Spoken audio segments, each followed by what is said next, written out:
Hello friends, welcome to ఎస్ఎస్జిడి YouTube channel. Friends, ఈరోజు అయితే మనకు ICF Integral Coach Factory ministry of railways నుండి మనకు నోటిఫికేషన్ అయితే రావడం జరిగింది.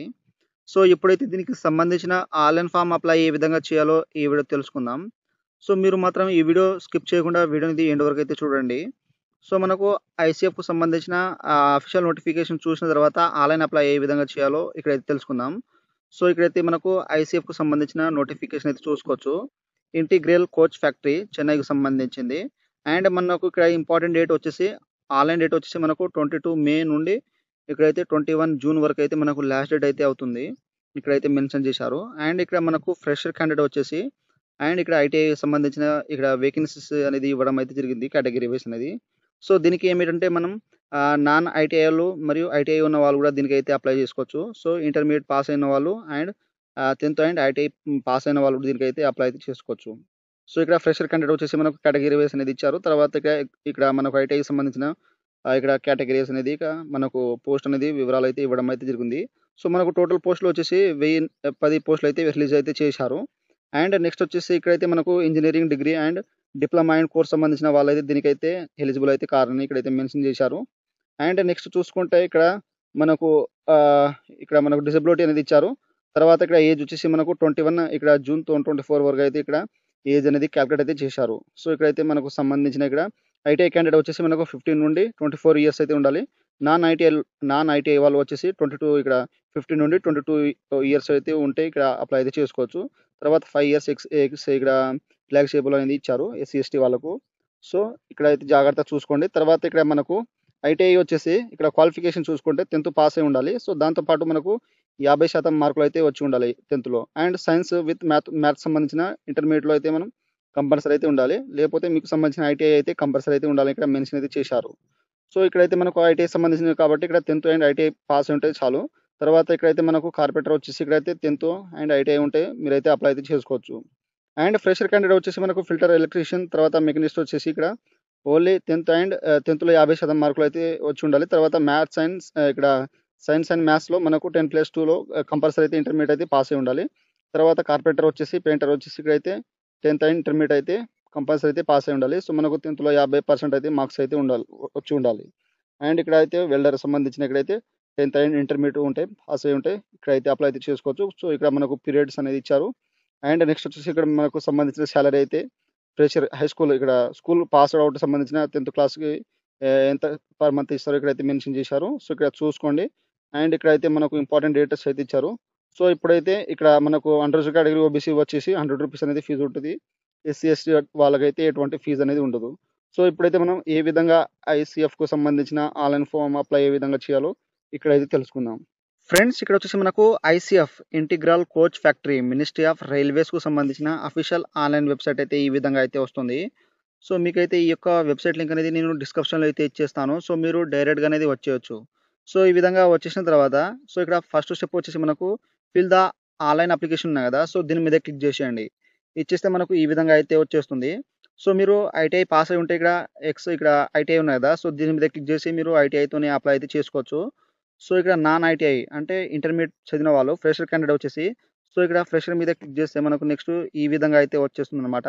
సో ఐటీఐ వాళ్ళు కూడా క్లిక్ చేసిన తర్వాత సేమ్ యాస్టిస్గా అనేది ప్రాసెస్ అయితే రన్నింగ్ అయితే అవుతుంది. సో ఇక్కడ ఫస్ట్ ఆఫ్ ఆల్ వచ్చేసి పర్సనల్ ఇన్ఫర్మేషన్ అయితే ఇవ్వాలి. సో ఇక్కడ వచ్చేసి మీ యొక్క నేమ్ అనేది ఇచ్చేసేయండి. క్యాపిటల్ లెటర్లో మీ యొక్క ఎస్ఎస్సి మార్క్స్ మెమోలో ఏ విధంగా ఉన్నదో ఆ విధంగా అయితే ఇక్కడ మెన్షన్ చేసేయండి. తర్వాత మీ యొక్క ఫాదర్ నేమ్ ఏదై ఉంటుందో అదే విధంగా ఎస్ఎస్సి మార్క్స్ మెమోలో ఉన్నట్టు ఇచ్చేసేయండి. తర్వాత మీ యొక్క మదర్ నేమ్ అనేది ఇక్కడ మెన్షన్ చేసేయండి. తర్వాత ఇక్కడైతే మీరు ఫాదర్ రైల్వే ఎంప్లాయీ ఉంటే ఇక్కడైతే ఎస్ఐ చేయండి, లేకపోతే నో అవసరం లేదు. తర్వాత ఇక్కడైతే తమిళనాడు ఇక్కడ ఎంప్లాయీ ఎక్స్చేంజ్ ఉంటే ఇక్కడైతే ఎస్ చేయండి, లేకపోతే సింపుల్గా నో మీద అయితే క్లిక్ చేసేయండి. ఆ తర్వాత నెక్స్ట్ వచ్చేసి ఒకవేళ తమిళనాడు ఎంప్లాయీ ఎక్స్చేంజ్ ఉంటే ఇక్కడ ఎస్ చేసి దానికి సంబంధించిన రిజిస్టర్ నెంబర్ అయితే ఇచ్చేసేయండి, లేకపోతే నో మీద అయితే క్లిక్ చేసేయండి. అండ్ నెక్స్ట్ వచ్చేసి ఇక్కడ వచ్చేసి కమ్యూనిటీ అంటే మీ యొక్క క్యాస్ట్. సో అండర్ కేటగిరీయా, ఓబీసీయా, తర్వాత ఇక్కడైతే ఎస్సీయా, ఎస్టీ అనేది దీంట్లో అయితే మీరు జాగ్రత్తగా మీకు సంబంధించిన కేటగిరీ అనేది దీంట్లో అయితే సెలెక్ట్ చేసుకోండి. అండ్ నెక్స్ట్ వచ్చేసి ఇక్కడైతే మీ యొక్క date of birth, day, month, year అనేది ఇచ్చేసేయండి. సో దీని మీద క్లిక్ చేస్తే మనకు క్యాలెండర్ అనేది ఈ విధంగా అయితే వచ్చేస్తుంది. ఇక్కడైతే ఇయర్ అయితే దీన్ని సైడ్ చేస్తా అంటే మనకు ఇయర్ అయితే ఈ విధంగా అయితే వస్తుంది. దీంట్లో అయితే మీ యొక్క ఇయర్ అయితే సెలెక్ట్ అయితే చేసుకోండి ఈ విధంగా. సో ఆ తర్వాత ఇక్కడ మంత్ మీద క్లిక్ చేస్తే మనకు ఈ విధంగా మంత్ అనేది వచ్చేస్తుంది. సో మంత్లో మీ యొక్క డేట్ అనేది ఇక్కడైతే సెలెక్ట్ చేసుకున్న తర్వాత నెక్స్ట్ వచ్చేసి ఇక్కడ మీరు ఫిజికల్లీ ఛాలెంజ్డ్ ఉంటే ఇక్కడైతే ఎస్ చేసేయండి, లేకపోతే నో మీద అయితే క్లిక్ చేసేయండి. ఆ తర్వాత నెక్స్ట్ వచ్చేసి ఇక్కడైతే మీ యొక్క ఆధార్ కార్డ్ నెంబర్ అయితే ఇచ్చేసేయండి. ఇక్కడ ఈ విధంగా ఇచ్చేసిన తర్వాత నెక్స్ట్ వచ్చేసి ఇక్కడైతే మీరు జెండర్ అయితే సెలెక్ట్ చేసుకోవాలి. సో మీరు మేలా ఫీమేల్ అనేది దీంట్లో అయితే ఇచ్చేసేయండి. అండ్ నెక్స్ట్ వచ్చేసి ఇక్కడ వచ్చేసి మీ యొక్క పాన్ కార్డ్ ఉంటే పాన్ కార్డ్ నెంబర్ అయితే ఇచ్చేసేయండి. అండ్ నెక్స్ట్ వచ్చేసి మీ యొక్క ఐడెంటిఫికేషన్ మార్క్ 1. సో మీ యొక్క బాడీ పైన ఇక్కడ పుట్టుమచ్చలు ఉన్నాయో సో అదైతే ఇక్కడ ఫస్ట్ మార్క్ అనేది ఇచ్చేసేయండి. తర్వాత సెకండ్ మార్క్ అనేది ఇక్కడైతే ఇచ్చేసేయండి. సో మనకు ఎస్ఎస్సి మార్క్స్ మెమోల పైన అయితే ఉంటుంది. సో మీరు ఎస్ఎస్సి మార్క్స్ మెమోలో ఏ విధంగా ఉన్నదో ఆ విధంగా అయితే ఇక్కడ మెన్షన్ అయితే చేసేయండి. ఆ తర్వాత నెక్స్ట్ వచ్చేసి ఇక్కడ వచ్చేసి మీ యొక్క పాస్పోర్ట్ సైజ్ ఫోటో అనేది ఇక్కడైతే అప్లోడ్ అయితే చేసేయండి, రీసెంట్కి సంబంధించిన. సో ఇప్పుడైతే 3 months ఓల్డ్ అయితే ఉండదు. సో ఇక్కడైతే అప్లోడ్ అయితే చేసేయండి. సో మనకు ఫోటో వచ్చేసి ఇక్కడ 2 నుండి 200 KBs మధ్యలో అయితే ఉండాలి జేపీజీ ఫార్మేట్లో. సో ఇక్కడైతే మీరు చూస్ ఫైల్ మీద క్లిక్ చేసి ఇక్కడ అప్లోడ్ అయిపోయిన తర్వాత after clicking photo file hair to upload, so దీని మీద క్లిక్ చేసి మనకు ఫోటో అనేది అప్లోడ్ అయితే అయిపోతుంది.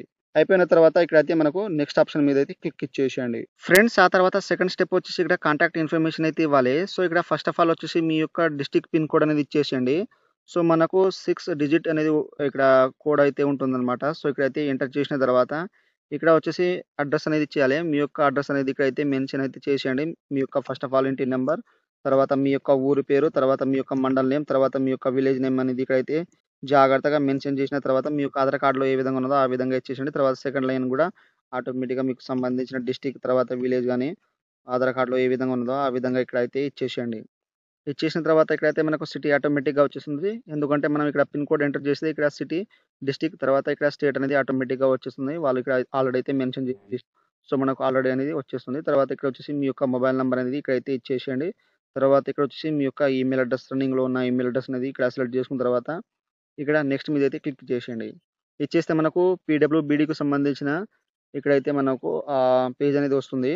సో ఇక్కడ మీరు పీహెచ్ క్యాండిడేట్ ఉంటే ఇక్కడైతే టైప్ ఆఫ్ డిజబిలిటీ, సో మీకు సంబంధించినది ఇక్కడైతే సెలెక్ట్ చేసుకోండి. ఒకవేళ మీరు పీడబ్ల్యూడీ క్యాండిడేట్ లేకపోతే ఇక్కడైతే నాట్ అప్లికేబుల్ మీద క్లిక్ చేసి ఇక్కడ నెక్స్ట్ మీద అయితే క్లిక్ ఇచ్చేసేయండి. సో ఇక్కడ నెక్స్ట్ వచ్చేసి మనం క్వాలిఫికేషన్ డీటెయిల్స్ అయితే యాడ్ చేసుకోవాలి. సో ఇక్కడ మనం 10th స్టాండర్డ్ ఉన్నాయి కదా, సో ఇక్కడ ఎగ్జామ్ పాస్ వచ్చేసి సో మీరు ఎస్ఎస్సి ఎల్సీనా, సిబిఎస్ఈ, మ్యాట్రిక్ అనేది దీంట్లో అయితే సెలెక్ట్ అయితే చేసుకోండి.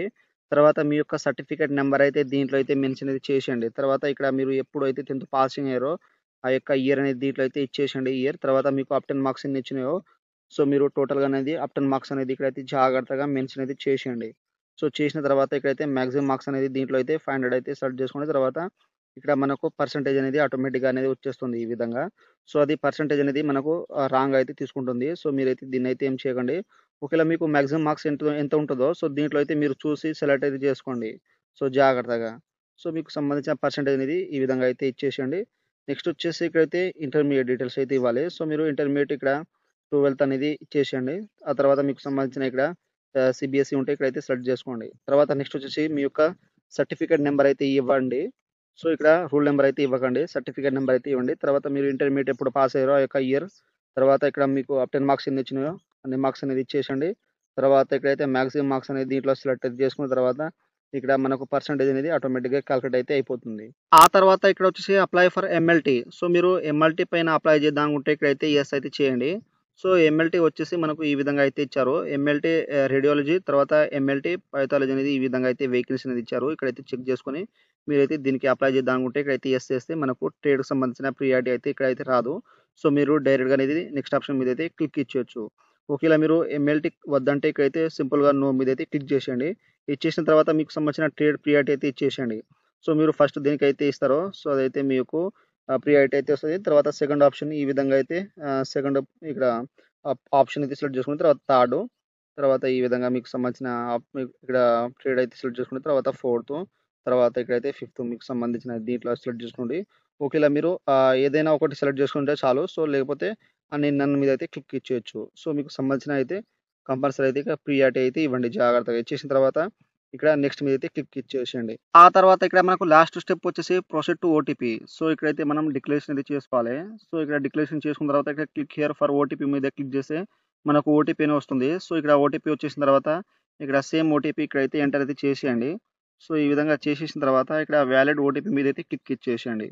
సో ఇచ్చేసిన తర్వాత ఇక్కడ click here to save your application ఉంది కదా, సో దీని మీద క్లిక్ చేసేయండి. ఇచ్చేస్తే మనకు అప్లికేషన్ అనేది సేవ్ అనేది అయిపోతుంది. ఆ తర్వాత ప్రొసీడ్ టు పేమెంట్ ఇక్కడ గేట్‌వే ఉన్నాయి కదా! సో, ఇదైతే మనకు unreserved category OBC male candidate only అయితే వాళ్ళకైతే ₹100 అనేది ఉంటుందన్నమాట. So, unreserved category, OBC category male candidate వాళ్ళకు. సో, ఇక్కడైతే మీకు అప్లికేషన్ కంప్లీట్ అయిపోయిన తర్వాత మీరు పేమెంట్ అయితే చేసేయండి. సో, ఇక్కడ దీని మీద క్లిక్ చేస్తే మనకు పేమెంట్ లింక్ అనేది మీ యొక్క రిజిస్ట్రేషన్ ఐడీ తర్వాత డేట్ ఆఫ్ బర్త్ ఎంటర్ చేసి ఇక్కడ వాలిడ్ ప్రొసీడ్ మీద క్లిక్ చేస్తే మనకు పేమెంట్ అనేది తీసుకుపోతుంది. సో, మీరు అక్కడ నుండి అయితే మీరు పేమెంట్ అయితే చేసుకోవచ్చు. ఆ తర్వాత నెక్స్ట్ వచ్చేసి ఇక్కడైతే ఎస్సీ, ఎస్టీ మీరు అప్లికేషన్ అయిపోయిన తర్వాత అండ్ ఇక్కడ ఓబీసీ అన్‌రిజర్వ్డ్ కేటగిరీ మీరు పేమెంట్ చేసిన తర్వాత ఇక్కడ నెక్స్ట్ వచ్చేసి మనకు click here to print acknowledgement ఉంది కదా! సో, దీని మీద క్లిక్ చేసేయండి. ఇచ్చేస్తే మన యొక్క రిజిస్ట్రేషన్ ఐడీ అయితే మనకు మొబైల్ నంబర్‌కి అయితే వస్తుంది. తర్వాత మన యొక్క డేట్ ఆఫ్ బర్త్ అనేది ఇక్కడైతే డేట్ ఆఫ్ బర్త్ ఈ విధంగా ఇవ్వాలని ఇక్కడైతే మెన్షన్ చేశారు. సో, ఇక్కడ డేట్ ఆఫ్ బర్త్ ఎంటర్ చేసి ఇక్కడ వాలిడ్ ప్రొసీడ్ టు ప్రింట్ ఉన్నాయి కదా! సో, దీన్ని క్లిక్ చేసేయండి. ఫ్రెండ్స్ నెక్స్ట్ అయితే మనకు ఈ విధంగా అయితే అక్నాలెడ్జ్‌మెంట్ అయితే వస్తుంది. సో, దీని మీద క్లిక్ చేస్తే మన యొక్క అప్లికేషన్ ఫార్మ్ అనేది ఇక్కడైతే వచ్చేస్తుంది. సో, ఈ విధంగా అయితే మనం ఇప్పుడు అప్లికేషన్ చేసిన సంబంధించిన డీటెయిల్స్ అయితే ఇక్కడైతే వస్తాయన్నమాట. సో, ఇదైతే మనకు అప్లికేషన్ ఫార్మ్ అన్నమాట. సో, మీరైతే దీనికైతే ప్రింట్ అనేది తీసుకోండి. లేకపోతే మీరు డౌన్‌లోడ్ అయితే చేసుకోండి ఇక్కడైతే క్లిక్ చేసి. సో, దీని మీద క్లిక్ చేస్తే మనకు డౌన్‌లోడ్ అయితే అయిపోతుంది. సో, ఈ విధంగా. సో, సేవ్ చేసుకున్న తర్వాత మనకు డౌన్‌లోడ్ అయితే అయిపోతుంది. సో, ఈ విధంగా అయితే మనకు ఐసీఎఫ్‌కు సంబంధించిన ఆన్‌లైన్ ఫార్మ్ అప్లై అనేది ఈ విధంగా అయితే చేయండి. సో, మీకు డౌట్స్ ఏవైనా ఆన్‌లైన్ అప్లై చేసేటప్పుడు ఏమైనా డౌట్స్ ఉంటే నాకు కామెంట్ సెక్షన్‌లో కామెంట్ ఇవ్వండి. నేనైతే తొందరగా అయితే రిప్లై ఇస్తాను. సో, ఫ్రెండ్స్ నా వీడియో మీకు నచ్చినట్టయితే షేర్, లైక్, సబ్స్క్రైబ్ చేసి బెల్ ఐకాన్ని ఆన్ చేసుకోండి. మరిన్ని వీడియోల కోసం నా ఛానెల్‌ని సబ్స్క్రైబ్ అయితే చేసుకోండి. Thank you for watching.